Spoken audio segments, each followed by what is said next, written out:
Viral বক্তব্যের ধারাবাহিকতা বজায় রেখে এবার জাতীয় সংসদে শিক্ষার্থীদের উদ্দেশ্যে সরাসরি বার্তা দিলেন শিক্ষামন্ত্রী আনম এহসানুল হক মিলন। বুধবার 29 এপ্রিল রাষ্ট্রপতির ভাষণের ওপর আনা ধন্যবাদ প্রস্তাবের আলোচনায় অংশ নিয়ে তিনি এমন এক বক্তব্য দেন যা মুহূর্তেই কৌতূহল ও হাসির খোরাক যোগায় সংসদ সদস্যদের মাঝেও।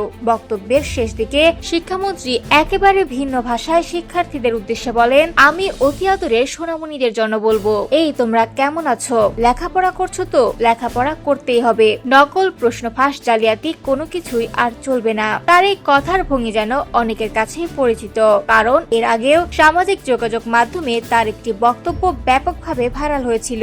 সেখানে একই সুরে তিনি শিক্ষার্থীদের উদ্দেশ্যে বলেছিলেন এই কথাটা। সেই ভাইরাল বক্তব্যের আবহই যেন আবার ফিরে এলো জাতীয় সংসদের আনুষ্ঠানিক মঞ্চে। শিক্ষামন্ত্রীর এই বক্তব্যে সংসদ কক্ষে উপস্থিত অনেক সদস্যকে হাসতে দেখা যায়, তবে এর মধ্যেই ছিল একটি স্পষ্ট বার্তা। শিক্ষাক্ষেত্রে অনিয়মের বিরুদ্ধে সরকারের কঠোর অবস্থান। আলোচনার পুরো সময় জুড়ে তিনি দেশের শিক্ষা ব্যবস্থার উন্নয়নে সরকারের নেওয়া বিভিন্ন পদক্ষেপ ও ভবিষ্যৎ পরিকল্পনার কথাও তুলে ধরেন। প্রযুক্তি নির্ভর শিক্ষা, মানসম্মত পাঠদান এবং স্বচ্ছ পরীক্ষা পদ্ধতির উপর গুরুত্ব আরোপ করেন তিনি।